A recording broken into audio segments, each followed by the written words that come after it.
강하게 말씀 듣도록 하겠습니다. 권세 복종해야 이 제목으로 은혜를 나누기 원합니다. 위에 있는 권세들에게 복종하라 하는 말씀이죠. 근데 사실은 이 말씀이 어떻게 보면은 우리 역사에서, 세계사에서 가장 문제가 되었던 그런 말씀이기도 합니다. 중세 여러 가지 얘기를 하게 됐지만 결국 중세 그 갈등 중에 하나가 교황이라는 교회 권력과 또 이런 왕이라는 세상 왕권, 세상 정부와의 이런 어떤 다툼. 그래서 우리가 유명한 카노사의 굴욕 해가지고 황제가 교황에게 무릎을 꿇기도 하고 또 언젠가는 황제가 그 복수로 교황을 자기가 면직시키기도 하고 이런 어떤 갈등이 있었던 겁니다. 우리가 종교개혁을 얘기하지만 종교개혁 어떤 순간 이상도 얘기하지만 사실은 그 이면에는 이 권세에 대한 문제도 있는 거죠. 교황의 권력에 독일의 영주를 비롯한 그들이 봉기한 거죠. 그 전면에 루터의 종교개혁이 사실은 있었던 거죠. 루터의 종교개혁은 독일의 영주들의 도움이 없었다면 사실은 이뤄내기가 쉽지가 않았습니다. 어떻게 보면은 세상 권력과 그 문제들, 교회 권력과의 문제는 이렇게 심상치 않았죠. 가장 심상치 않은 게 민주주의죠, 민주주의. 왕권 신수설을 주장하면서 왕권과 어떤 귀족 정치를 이렇게 주장했던 세력에 맞서서 또 사회계약론이라는 게 나왔죠. 그래서 천부인권의 사회계약, 만민이 다 하나의 권리를 가지고 있고 그들에 의해서 왕은 세워진 거지 하늘이 임명한 게 아니다, 이거죠. 그래서 어떤 그런 민주주의 역사 속에서 사실 이 구절에 대한 해석들, 현대사도 마찬가지입니다. 현대사도 보게 되면은 항상 독재 권력은 이렇게 자기 반대 세력들을 비판하는 그걸로 이 문제를 삼았죠. 70년대 김종필 씨가 국무총리 할 때도 교회 권력, 특별히 기장이나 이런 진보 운동권을 향해서 야, 하나님께서는 위에 있는 권세에 복종하라고 하는데 니네 교회가 왜 자꾸 이렇게 정부 비판하느냐 이렇게 나갔던 거죠. 남아프리카 공화국의 백인 정권도 사실은 그렇게 이런 논리를 폈던 겁니다. 사실은 굉장히 논란이 빚은 많은 그 말씀입니다. 이 말씀으로 같이 묵상하려고 하는데 사실은 이게 그 바울이 서신서를 썼는데 바울의 서신서 물론 이제 여러 가지 이제 구분을 하기도 하지만 진정서신 이런 식으로 구분을 하지만 바울이 썼던 서신서 중에서 세상의 제도에 대해서 가장 긍정적인 겁니다. 거의 유일할 정도로 긍정적인 게 오늘 이 말씀입니다. 그래서 학자들은 좀 이질적이다 표현하고 있어요. 왜 이질적이라는 표현을 쓰고 있냐면 바울은 자기 때 예수님이 곧 재림할 거라고 믿었던 사람입니다. 그래서 바울의 생각에는 세상의 제도나 국가가 관심이 없어요. 그냥 자기는 복음을 전하는 이 일을 지금 바빠 죽겠는데 그 상관할 게 없죠. 막 이렇게 달려가야 되는데 갑자기 로마서 13장에서 위에 있는 권세 복종해라, 세금 내라, 이렇게까지 나오고 있는 거거든요. 가뜩이나 지금 이렇게 얘기했던 지금 로마의 편지를 쓰고 있는데 지금 로마 황제가 누구냐? 네로예요, 네로. 네로가 지금 집권하고 있던 바로 그때입니다. 네로는 누굽니까?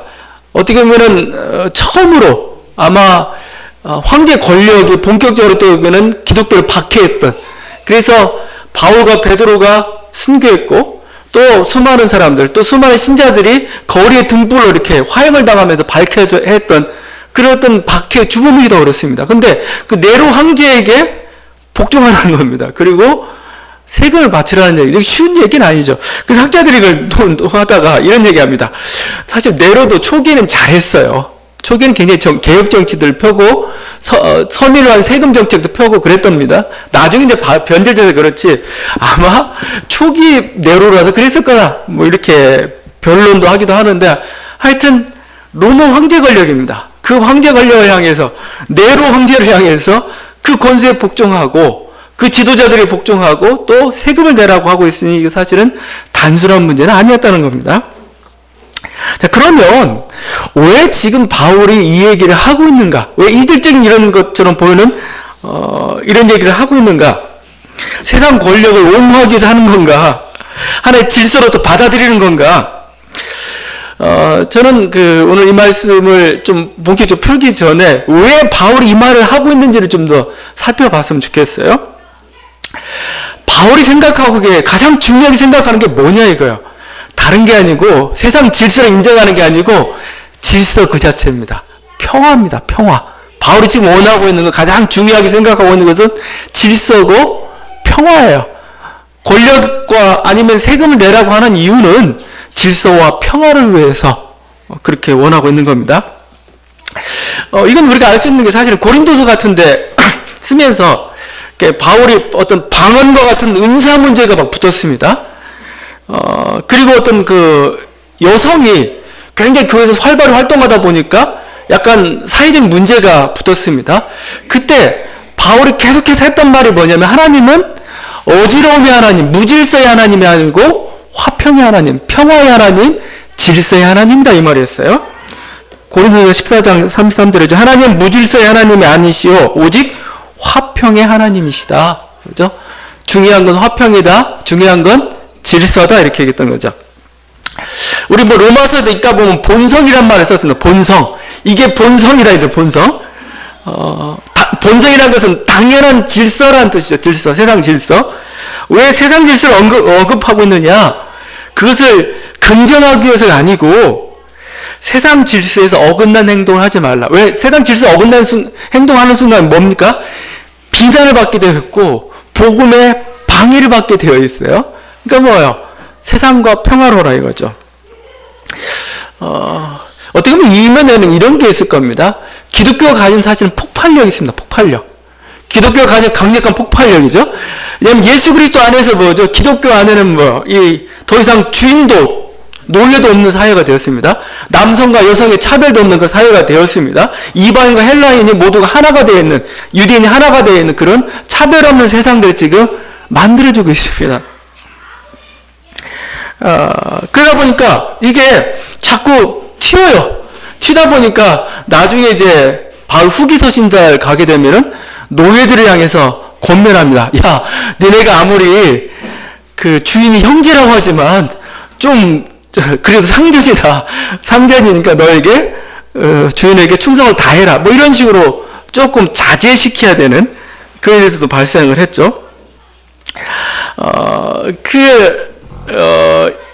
이들은 그리스도가 왕이라고 생각했습니다. 크리스찬들은 초대교회. 그러다 보니까 세상 왕은 왕이 아니에요. 황제는 더 이상 복종할 대상이 아닌 거죠. 그래서 좀 3세기 정도 가게 되면 터툴리안 이런 얘기합니다. 군대에 대해서 이렇게 반대하면서 하는 얘기가 이 그리스도의 군사가 어떻게 황제의 침실을 지킬 수 있느냐 이거예요. 그리스도의 군사는 그리스도는 그리스도께 충성해야 되지. 그러다 보니까 이렇게 여러 가지 어떤 기독교가 가지고 있는 폭발력이라는 겁니다. 우리는 그리스도만이 왕이기 때문에 세상 왕을 인정하지 않겠다. 이렇게 다 갈 우려. 근데 그렇게 되면 굉장히 위험해지죠. 왜냐하면 바로 로마 권력으로부터 위협을 당하죠. 항상 그래서 사도행전을 보게 되면 초대교회를 향해서 이 사람들은 연병이다. 세상을 어지럽히는 사람이다. 세상의 질서를 흔드는 사람이다. 이렇게 나오기 때문에 그랬던 거죠. 세금 문제 같은 경우도 단순한 문제가 아니죠. 우리는 하늘나라에 속한 세금인데 소속된 사람이 어떻게 세금을 내야 되느냐 이 문제입니다. 예수님 시대도 그랬어요. 성전세 내야 되냐고 베드로가 물어보니까 예수님이 우린 너희 하나님의 아들이면 저는 다른 세상의 왕국이니까 그냥 내라 뭐 이런 식으로 이렇게 했던 적도 있었죠. 이런 태도는 사실은 유태인들이 가지고 있었던 아주 특히 열심당들은 세금 납부에 대해서 굉장히 거부로 갔습니다. 왜 그랬냐면은 하나님만이 왕이신데 세금을 납부한다는 건 뭐예요? 아직도 우리가 우상 세력인 로마 황제의 지배하에 있다는 것을 보여주는 거죠. 그래서 열심당원들이 했던 가장 중요한 운동 중에 하나가 세금 납부 거부하는 거였습니다. 그러니까 사실은 굉장히 위험한 그런 어떤 행동들이었던 거죠. 그러니까 크리스찬들이 여기에 동조해야 되느냐? 사실 이런 문제일 수도 있습니다. 근데 바울은 지금 그러지 말라고 얘기하고 있는 거죠.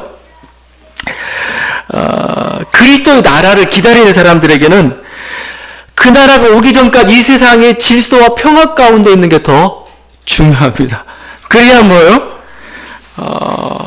이게 복음이 전파될 수가 있는 거고, 그럼 환경에 복음이 땅끝까지 복음이 전파될 수가 있는 거죠. 그래서 이런 말이 있죠. 무질서보다는 독재가 낫다. 이게 정말일까? 정말이다, 정말. 무질서보다는 독재가 낫습니다. 그러니까 혁명이라는 것도 사실은 좀 가능성이 있을 때 해야 되는 거지, 좀 지혜롭게 좀 따져볼 그런 게 있습니다. 왜냐하면 그게 실패하고 그게 엉뚱한 방향으로 감으로써 만들어진 무질서라는 것은 더 사람을 힘들게 만들고 더 반인권적인 상황을 만들어내기 때문에 그런 거죠. 어떻게 보면 지금 바울은 교회 내에 있는 어떤 반로마적인 분위기를 지금 잠잠시키고 있는지도 몰라요. 이 말씀을 통해 가지고 이런 비슷한 일들이 사실은 그 바울 시대에도 있었습니다. 그 바울 시대 거의 같은 시대 알렉산드리아라는 도시에서 있었던 일이 있었어요. 알렉산드리아는 애굽이죠. 애굽 땅에 만들어진 하나의 그 도시인데, 헬라화된 도시인데 인구가 100만입니다. 100만. 그러니까 엄청난 도시죠. 로마의 버금다는 아주 그냥 엄청난 도시를 이뤘는데, 그 중에 이렇게 한 40만 명 정도가 유대인이었습니다. 유대인들. 그러니까 알렉산드리아는 거의 예루살렘과 방불할 정도의 그곳입니다. 그래서 이 알렉산드리아 도시를 건설하면서 유대인들이 많은 특전들을 줬습니다. 세금이라는 특전도 주고 하다 보니까 거기에는 이제 이방인도 있고 헬라인도 같이 살고 있는데 이들이 불만이 고조가 됐어요. 그러다가 어느 날 폭동이 일어났습니다. 해가지고 유대인들 회당과 상점을 막 습격하고 막 그런 일이 막 벌어졌습니다. 유대인들이 어떻게든 이렇게 추방하고 뭔가 황제에게 미쁘게 안 좋게 보이려고 했죠. 그러니까 유대인들이 뭐예요? 거기에 반항한 겁니다. 반항해가지고 그들에 대해서 이제 우리도 그러면 조직적으로 대항하자, 뭐 이런 움직임들이 있었습니다. 그때 필로라는 하나의 학자가 있었습니다. 그 유대학자죠. 대유대학자입니다. 그 필로가 다음과 같은 얘기를 합니다. 분별 없이 로마를 비방하고 아직 하나님의 심판의 때가 이르지 않았음에도 불구하고 로마 제국에 대항하는 일은 어리석은 일이다. 유대인 공동체를 위험으로 몰아넣을 수 있다. 제국에 한가하여 행동할 때가 되었을 때에는 원수들의 폭력에 대항하여 유대인들이 뭉치고 단결하는 것이 필요하다. 그러나 상황이 허락되지 않을 때에는 우리 안전을 위해 제국주의 도시에서 조용히 지내는 것이 지혜롭다. 그죠? 오히려 말렸습니다. 지금은 때가 아니다. 그죠? 지금 오히려 이렇게 우리가 대항하기보다는 지혜롭게 평화롭게 처신하는 게 좋다라고 얘기했던 거죠. 사실 어떻게 보면 저는 이 바울이 권세에 대해 복종하라거나 아니면 세금을 납부하라는 데에는 바로 이와 같은 어떤 그죠? 지혜죠. 하나의 질서와 평화에 대한 그 뜻이 담겨 있다 이거죠. 그래서 저는 이게 정말 중요한 정의란 모르겠는데 약한 정의예요. 약한 정의와 평화의 문제가 여러분 이렇게 싸운다면 무엇을 선택할 거냐? 평화를 선택해야 됩니다. 약한 정의는 어느 정도 어느 순간에는 좀 무모하고 포기해야 될 그런 것도 있어요. 제가 뭐 가끔 하지만 지금 막 중동 문제를 보면서 중동의 그 자스민 혁명이라고 해가지고 민주화의 바람이 불었죠.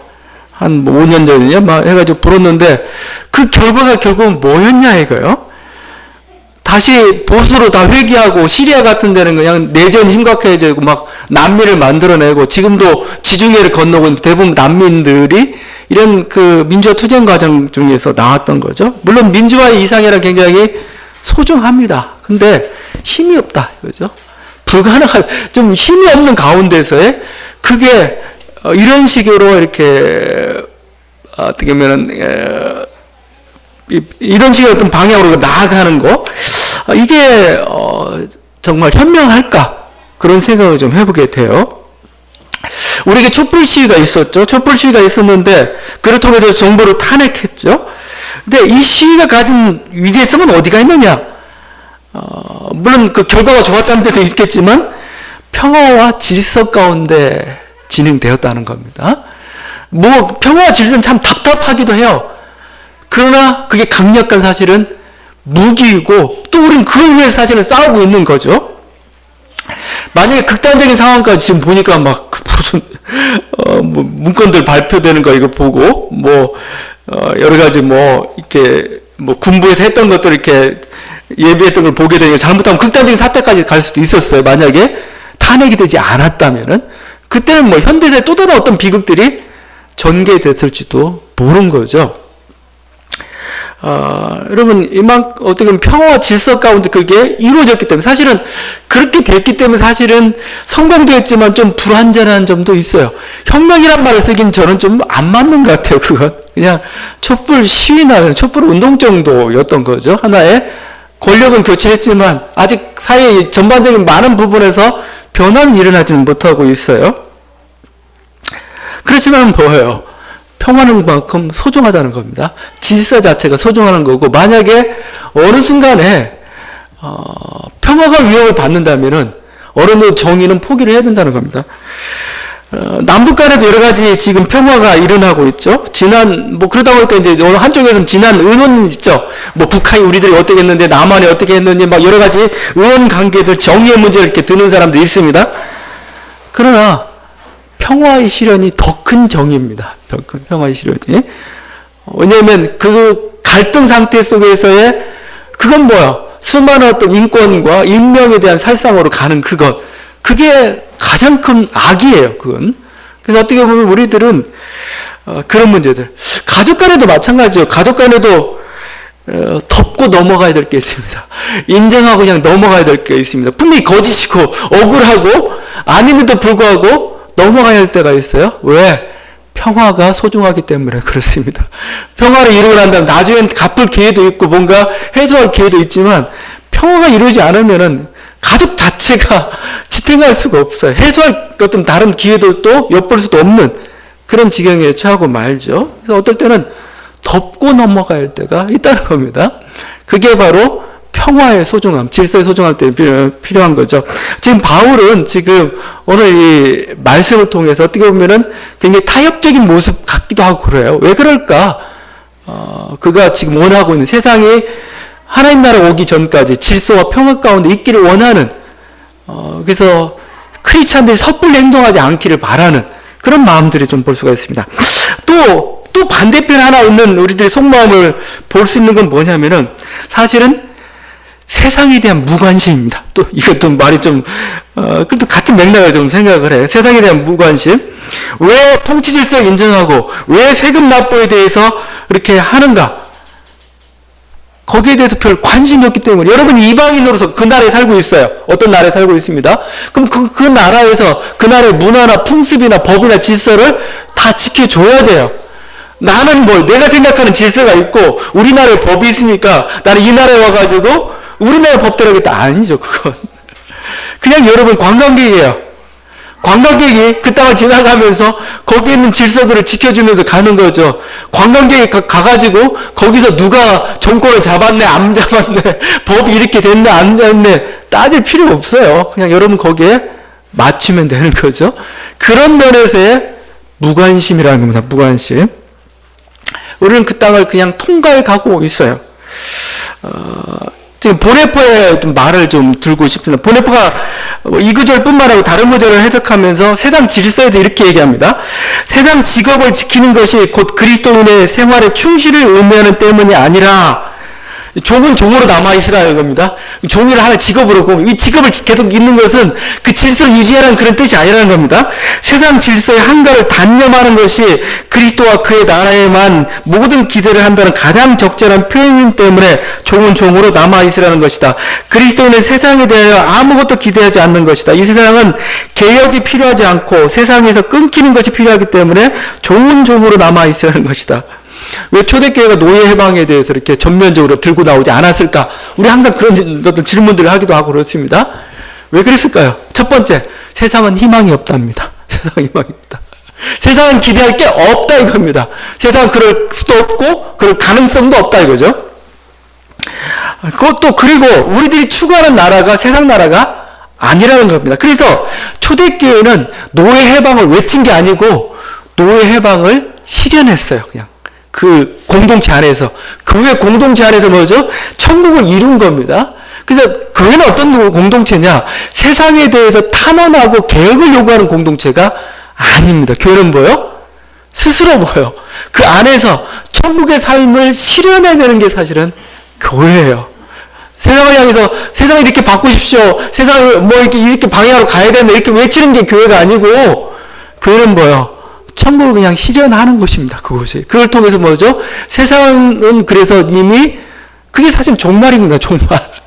세상은 이미 끝장에 이르렀고 뭐죠? 세상은 불가능함을 보여주는 것. 이게 바로 그 공동체라는 겁니다. 계속 한번 읽어보겠습니다. 권세 잡은 자를 하나님의 종이라고 사도는 말하고 있는데 그 자신이 이미 여러 번 이 권세 잡은 자에 의하여 죄 없이 감옥에서 고생을 하여야 했다. 유대인들의 소망이란 로마의 군주를 물리치고 자신의 왕국을 세우는 데 있었으므로 로마 제국에 세금을 내야 하는가라는 문제는 그들에게 사실 다급한 문제였으나 예수와 그의 제자들에게는 흥미없는 문제였다. 가이사의 것은 가이사에게 돌리라 예수는 말하였고 바울은 이에 부연하여 세금도 내라고 결론하였다. 종이면서 그리스도의 자연으로 살라 권세 있는 자 밑에서 선을 행하는 자로 살라 새 인간성을 가진 그리스도의 몸의 지체로 세상에 살라 이 모든 것을 서슴지 말고 행하라. 그러면 세상의 멸망과 교회 안에 새 창조의 증거를 세상에 전하는 것이 될 것이다. 예. 그래서 교회는 세상의 이념이나 욕심에 휘둘리지 않습니다. 왜냐하면 욕심 거기는 뭐예요? 희망도 기대도 갖지 않기 때문에 그런 거죠. 그러니까 계속 말씀드리지만 어떤 그런 건 뭐, 그러니까 세금 내? 그래 가져가. 예수님 태도는 그런 겁니다. 니네 거잖아. 니네 거 가져가. 우린 여기에 관심 없어입니다. 관심 없어. 또 어떤 그런 삶을 통해서 세상이 얼마만큼 지금 탐욕과 이런 그 죄악과 그늘 속에 살고 있는가를 보여주는 겁니다. 이게 교회 요구하는 바죠. 근데 그래서 어떻게 보면 저는 이게 천국의 가치관, 우리가 하늘나라를 소망하며 나아가고 있다는 것은 굉장히 중요한 가치관입니다. 우리들에게 있어서. 우리 현대의 삶 속에서 현대인들에게도 필요한. 왜? 우리가 이 땅이 아니고 저 하늘나라 진정한 세계고 우리는 그걸 향해 나아가고 있다. 이렇게 하면서 뭐죠? 이 세상이 가지고 있는 모든 욕망과 탐욕과 거짓과 그걸 휘둘리지 않아요. 거기에 따라 살지 않아요. 불행히도 그런데 지금 우리들의 교회는 어떻게 보면 세상에 굉장히 연연해하는 그런 교회가 되고 말았죠. 세금 문제 같은데 교회가 굉장히 예민하죠. 세금 문제. 이제 금년도는 이제 본격적으로 이제 종교인들에 대한 과세가 시작이 되었습니다. 근데 그 과세 과정에서 굉장히 교회에 반발이 많았고 지금도 반발이 많아요. 왜 그럴까요? 돈에 관심이 많기 때문에 그렇습니다. 교회가 자기 돈 빼앗기기가 싫어요. 내 돈 빼앗기가 어떻게든 이렇게 내 돈이 세상으로 흘러가는 게 싫은 거죠. 세상에 연연하는 모습을 어느 순간에 보이고 말아서 말씀 그대로 그냥 세금 내라고 했으면 그냥 내는 거고 또 세금이 가지고 있는 놀라운 어떤 가치들 그게 우리들 한 번 더 생각을 해봤는가 어떤 그런 문제에 대해서 사실은 붙는 거죠. 하여튼 지금 어떻게 보면은 교회를 향해 지금 바울이 하는 말은 지금 이 세상에 대한 어떤 하나의 무관심을 보여주는 겁니다. 니네 왜 그것 때문에 연연해? 주님처럼 그 돈 누구 거야? 가이사 겁니다. 가이사 돌려줘. 어떻게 보면 이런 태도나 마찬가지야. 너희는 너의 길을 가. 너희는 하나님께 바쳐야 될 마땅한 하나님께 바치고 하나님 원하실 그런 삶을 살아가. 지금 어떻게 보면 여기에 초점이 있는 그 말씀입니다. 자, 제가 어떤 약간 부정적인 면으로 이렇게 세상 권력을 얘기했지만 오늘 말씀이 가지고 있는 또 오늘 말씀이 얘기하고 있는 세상 정부에 대한 하나의 어떤 긍정적인 면 그건 좀 이제 다시 한번 그걸 좀 살펴보기 원하는데 세상 정부에 대해서 이제는 어떻게 초대교회가 가지고 있던 굉장히 부정적인 그런 태도들도 있었지만 이제는 뭐예요? 우리 세상에 대해서 또 이 말씀을 통해서 다시 한번 좀 정부에서 또 새롭게 좀 보아야 될 그런 어떤 우리들이 하나의 어떤 윤리들, 권면을 이렇게 삼아야 할 것입니다. 왜냐하면 주님은 아직 오시지 않았어요. 오시지 않았고 지금 거의 한 2000년 동안의 세월 동안 우리는 이 세상에서 살고 있습니다. 언제까지 그냥 하늘만 바라보면서 이 세상의 삶에 대해서 나는 모르겠습니다라고 할 수는 없는 그런 게 되었던 거죠. 또 그럴 뿐만 아니라 우리가 세상은 그냥 뭐 악하다, 소망 없다 자꾸 얘기하고 있지만 그래도 세상은 뭐 아직도 하나님이 다스리고 계시다는 거죠. 우리가 나라와 주권과 영광이 아버지께 있습니다라고 고백할 때 그 나라가 보여요. 물론 여러 가지 개념도 있지만 세상 왕들이 자기 나라라고 외치고 있지만 사실은 이 한 나라 한 나라가 사실은 다 하나님 나라라는 겁니다. 하나님의 소유된 나라라는 거죠. 어둠이 있지만 뭐예요? 아직도 빛이 강하다는 겁니다. 그래서 우리들 어떻게 하면 하나님의 뜻이 뭐예요?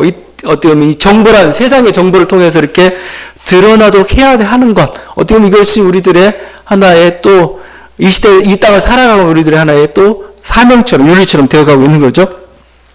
그렇게 보니까, 제가 뭐 여러 학자들 얘기했지만, 루터가 보았던 그 두왕국설이라는 거 있죠.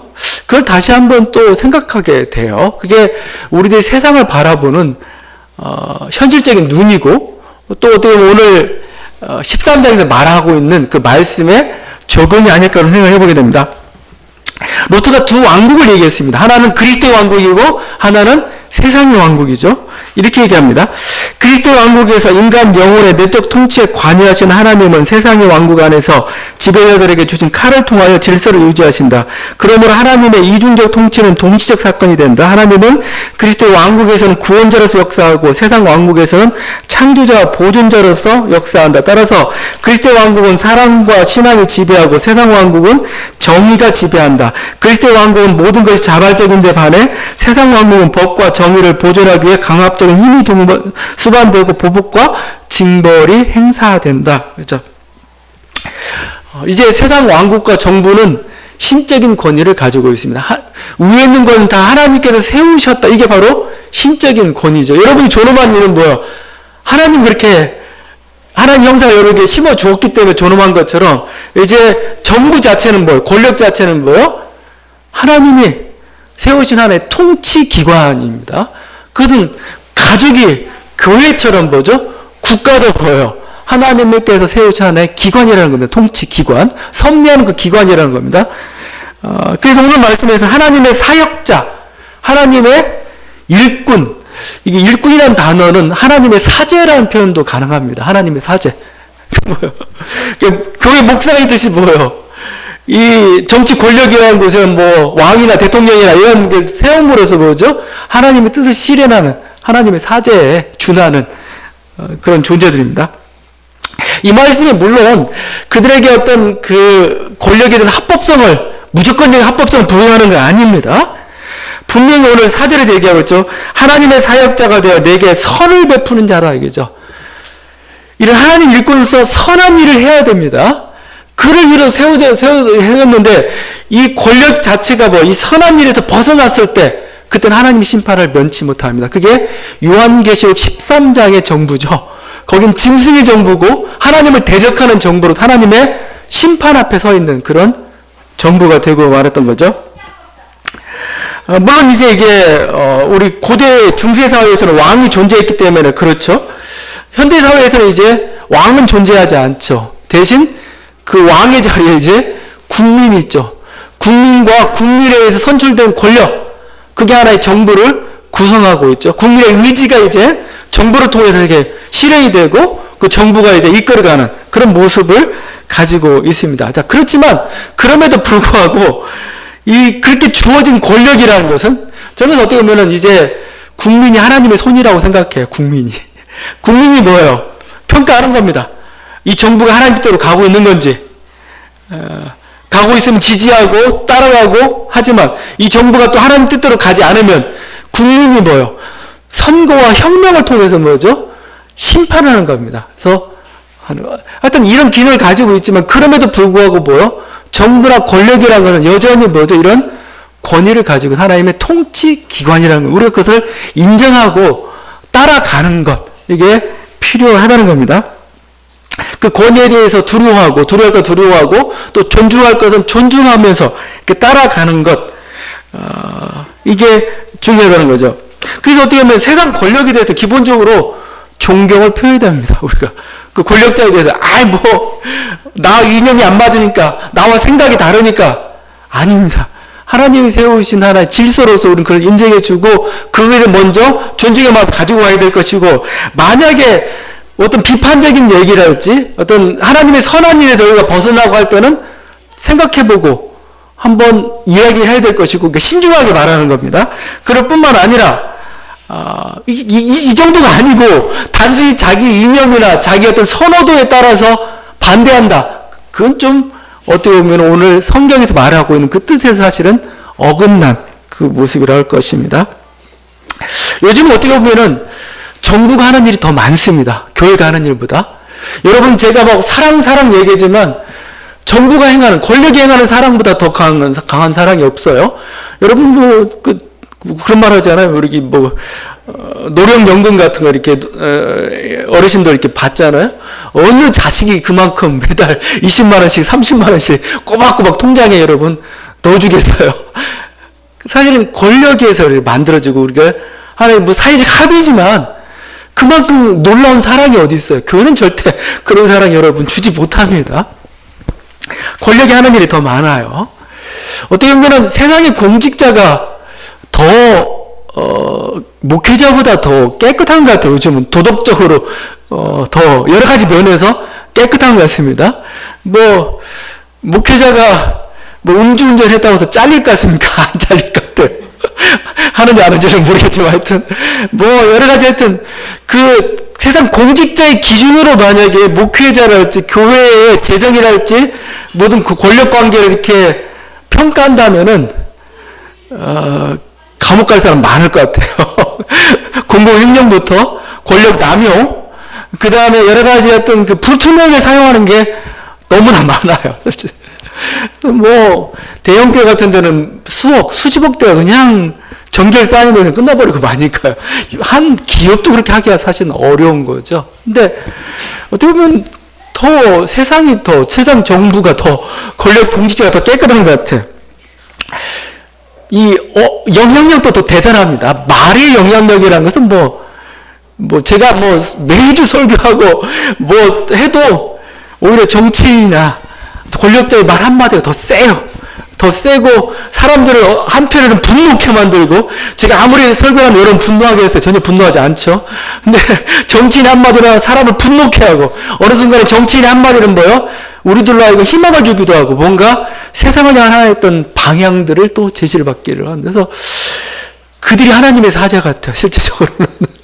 그 약한 사자가 됐는지 선한 사자가 됐는지는 모르겠지만 모두 어떤 그 교회의 어떤 말의 영향력, 설교의 영향력은 이미 힘을 상실하고 있는 게 우리 좀 부끄러운 모습인 것 같습니다. 그럴 뿐만 아니라 그들이 하고 있는 정책들 하나하나들 얼마나 소중합니까? 부끄럽게 어떻게 보면은 사회의 어떤 방향이나 철학이나 정신이나 마인드나 이런 것들은 종교들이 사실 책임을 져야 되거든요. 우리 어떻게 살아야 되는가? 뭐가 가장 중요한 건가? 어떤 방향을 살 건가? 근데 이것을 종교인들 제시를 못 해주고 있어요. 힘도 없고 영향력도 없습니다. 오히려 정치인들이, 또 정책이 오히려 더 우리들에게 더 강력한 영향을 미치고 있어요. 세금 문제 같은 거 한번 생각해보세요. 세금 문제 같은 거. 세금을 돈 많이 버는 사람한테 더 많이 걷고, 가난한 사람한테는 적게 걷고, 또 쓸 때는 가난한 사람한테 많이 쓰고, 이런 문제들은 사실은 굉장한 사랑이 담겨 있는 거고, 성서가 얘기하고 있는 가난한 자에 대한 배려가 담겨 있는 거고, 사회 간의 공동체로서 더불어 사는 거에 대해서 굉장히 중요한 거잖아요. 중요한 거. 근데 사실은 세상 정책을 통해서 그걸 가장 잘 실현내고 있어요. 함께 산다는 것, 더불어 산다는 것, 인간이 소중하다는 것, 그 모든 것들은 사실은 권력을 통해 사실은 이루어지고 있는 그런 문제죠. 세금에 대한 문제도 사실은 그렇습니다. 우리가 세금 내는 거 우리는 아깝죠. 아깝기도 하지만 우리들이 세금을 많이 내므로써 많이 낸 세금이 또 가난한 사람에게, 또 아니면 우리 어떤 전 국민들이 뭔가 서로 나누고 서로 발전했던 방향으로 이렇게 쓰인다는 거죠. 또 그렇게 쓰일 수 있도록 통로를 마련해 주고요. 그러면서 사회 전체 자체 하나의 그야말로 우리가 얘기하는 사랑의 사회죠. 그게 사랑의 사회. 복지 사회라는 하나의 사랑의 사회고 나눔의 사회. 그런 것들을 사실 이뤄내고 있는 게 사실은 정치 권력이라는 겁니다. 그래서 이런 것들을 실현해내고 또 실현해낼 수 있도록 해주는 것들 우리들이 필요합니다. 물론 정치 권력의 산상수훈적인 어떤 그런 것들을 요구할 수는 없습니다. 뭐 그건 불가능하고 여기 오늘 보면 정치 권력은 칼 가지고 다스리는 집단입니다. 칼로. 그래서 저는 정치인들한테 물론 목회적으로 뛰어나다고 얘기하고 있지만 정치인들한테 아주 탁월한 도덕성을 요구하지는 않아요.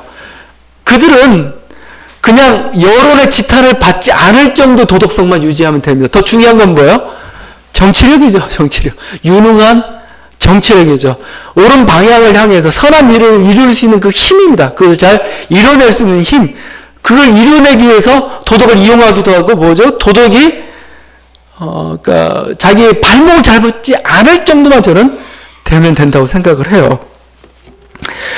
그래서 저는 어떻게 보면 정부 그래서 우리들이 막 내가 대통령이 돼가지고 뭐 산상수훈적인 정치를 실현하고 예수님이 대통령이 돼 우리나라 잘 살 것 같아요? 좀 못 살 것 같아요. 막 갈등만 더 심할 것 같아요. 야 너도 오라, 너도 내 사랑으로 풀어줄게. 나 이거 언제 다 그게 됩니까? 세상 정부라는 사 어떻게 보면 약간은 그렇게 탁월한 도덕성은 아니지만 칼의 힘을 가지고 뭐죠? 세상의 질서, 세상의 평화를 유지해내는 거고 또 뭐죠? 좀 더 나아가서 뭐죠? 그 민족을 번영으로 이끌어 잘 살 수 있도록 좀 이끌어 가는 것, 악한 자를 횡행하지 않도록 막아주는 것, 또 사람들이 그냥 그 삶에서 그 살 수 있는 그런 것들을 환경들을 만들어 주는 것, 이게 국가가 해야 될 그런 선한 일들이고 만약에 우리가 그런 국가라면 뭐죠? 그런 정부라면 우리 뭐요? 전폭적으로 지지하고 거기에 그냥 오늘 말씀 그대로 순종해야 되는 거죠. 그들이 요구하는 그 상황에 우리들이 충실히 따라가고 막 그래야 되는 거죠. 제가 댓글이나 뭐 이런 거 보다 보면 인터넷 SNS 보다 보면 전부 자기가 대통령이에요. 막 머릿속에서 뭐 모든 걸 다 분석해내고 이런 방향 저런 방향 다 제시해주고 막 그래 물론 좋아요. 좋은데 그게 사회적 합의와 권력에 의해서 선한 방향으로 결정이 되었다면 뭐죠? 우리는 거기에 따르고 순종하며 나아가는 것. 이게 오늘 바울이 얘기하는 단순히 이게 어떤 세상에 대한 어떤 무관심속에 나오는 게 아니고 이제 하나의 선한 영향력 있는 기관으로서 통치 질서로서 이게 자리를 잡고 하나의 뜻대로 실현되기 위해서 우리가 기도하고 이렇게 우리가 행해야 될 거라고 생각합니다. 이런 은혜가 있는 저와 여러분들 간절히 바랍니다. 기도하시겠습니다.